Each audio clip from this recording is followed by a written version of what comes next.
Good morning.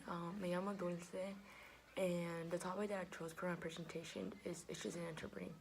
The reason I chose this topic was because I'm scared that I might struggle interpreting. But then again, there's also many ways you can solve a problem, and I'm just trying to make you be aware of some issues that interpreters in the past have struggled with.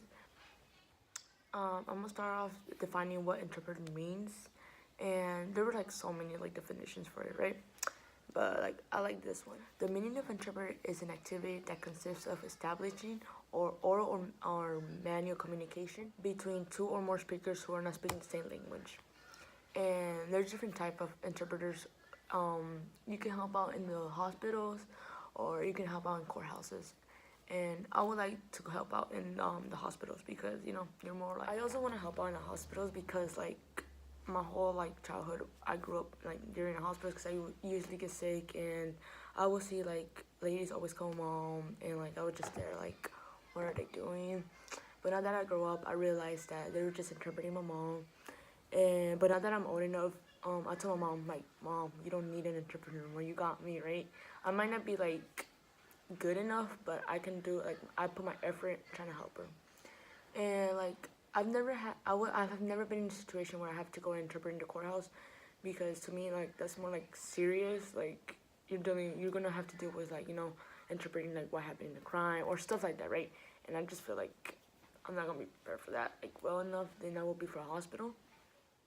Going on with my presentation, challenge number one is the ability to hear the speaker.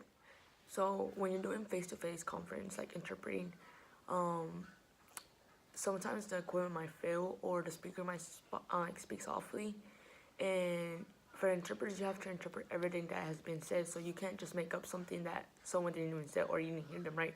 So you're gonna have to ask them can you repeat that? And to me, I feel if I ever interpret for a conference, I'm gonna be a little nervous because I don't asking people to repeat stuff over and over, and they're just going.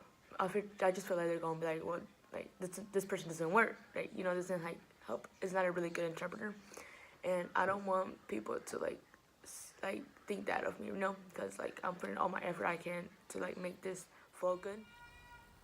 In certain situations, the interpreter is allowed to ask the speaker for clarifications if they weren't able to hear them.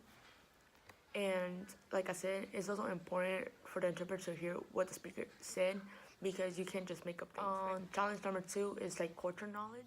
Top interpreters have a more of a responsibility than other interpreters do, because not only they have to understand and be able to fluently speak the target's language, but they must also have the deep root to sense the cultural awareness.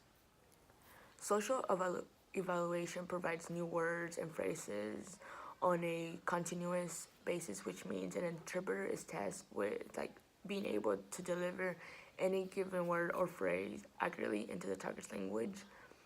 And I feel I'm gonna be okay with this, right? Because I'm putting more time in in my Spanish and interpreting I gotta practice this and this and this. And I have come upon struggles the arts for me. I don't know why, but I can't say I struggle with words that have more R's. I don't know why. So what I'm doing now is doing tongue twisters.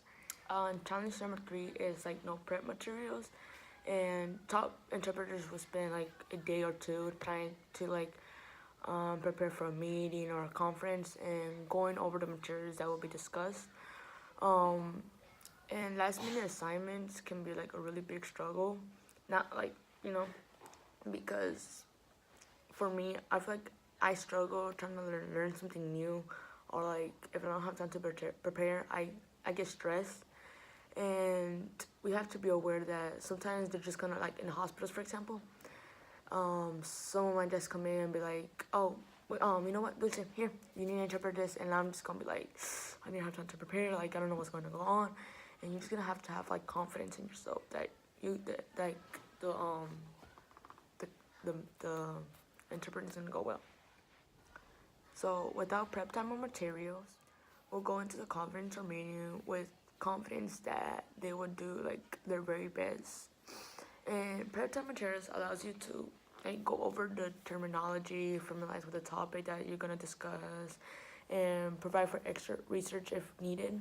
And I feel like the extra research will go more if you're like in the hospitals, if you don't know the certain word, and you have then the patient might ask, like, might ask you, hey, what is this word? And you're just gonna be like, okay, and you can be like on top and be like, okay, this is what it means. And that's what I mean by the extra research.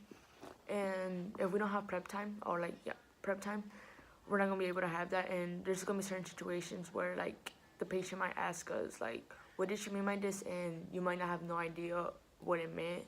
And I don't, like, for me, I don't want to be in that certain situation. So I'm gonna try to do like a lot of research I can if I have time. If not, then I'm gonna try my best and have confidence that everything's gonna turn out well. For challenge number 4, it's interpreting jokes, humor, and sarcasm. And I feel like this is gonna be a little struggle for me because for my practices for Spanish, for my journals, I've tried to do practice sarcasm, and it hasn't turned out really well for me. Because for the fact that I can't interpret it like a joke, that's being said over again. It just I just don't like that, and I have to keep in mind that that's part of my job. Like in the hospital, if somebody makes a joke about something, I'm gonna have to interpret the same joke, and I just struggle a little by doing that. But that's a challenge that most interpreters have. It's widely known that a joke or a humor says a lot about one language, and if you don't interpret that, it loses its meaning received to another, right? Humor, jokes, sarcasm become a challenge when used literally throughout a conversation, and the interpreter must accurately interpret the joke or line or humor while keeping the message intact. Success of the interpreter also depends on whether the interpreter has understood the purpose behind the joke or humorous. Challenge number 5, which is the common one, is stress. The job of the interpreter is quite stressful, because very often you have to react over short notice, and there is a change in the venue or time of event, or the speaker changes their presentations to the last minute, and you have to be aware of that. And like I said, one of the challenges is not being able to prepare, and you're just gonna have to just go into the conference meeting or whatever you're gonna interpret and have confidence. Besides your interpretation, you need to be able to react quickly, even if you're faced with new words and specific phrases, for example. To me, that has been a little bit of a struggle, just for the fact that sometimes I write notes of keywords that I have to that I heard, and I have to interpret, and but for now, I guess you would say I'm becoming quite better since the beginning of the semester. Because just for the fact that I'm practicing, and over the time you're gonna get used to it. To me, a way to get kind of get rid of my stress is I tend to go outside and play soccer, or I hear music, or I even take a 10-minute nap. So if it's if I ever have that point in life where I feel stressed, I'm gonna need to take that walk for a while, That's just a little bit distract my mind and get help me. But I feel this is not gonna be really a struggle for me anymore, because in my school, there's been times where I've really got stressed, and that 10-minute nap really helped me a lot. It cleared my mind. And there's also times where I just meditate, I would just be like, Dulce, chill, you got this, positive vibes here. These are a few challenges that I found. However, there are benefits in being an interpreter, right? Interpreter is the most rewarding career, and that has a lot of advantages. And something that had made me decide to go into this field is because I always grew up interpreting my mom, or helping her, or helping someone I know. And I was since I'm able to take this class at JCC, I was I'm gonna take these classes.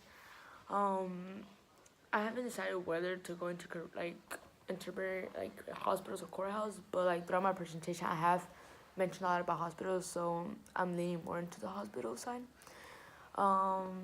if I ever do, like, you know, my career choice for right now is to become a doctor. And I guess if you like become a doctor, you wouldn't have that extra person in the room, and if you just have like discussion one-on-one with the client, I feel like it's gonna flow extra good. You know, it's like I like that. You know, you don't have to have that extra person that you're relying, and you doing what a doctor and interpreting at the same time. I feel like that's like great, and that's something that I kind of want to do too. Well, that concludes my presentation. I discussed some of the challenges that interpreters face, and also like the benefits, and in some cases I also discussed like ways to solve the challenge. Thank you for listening. I hope you have a nice day.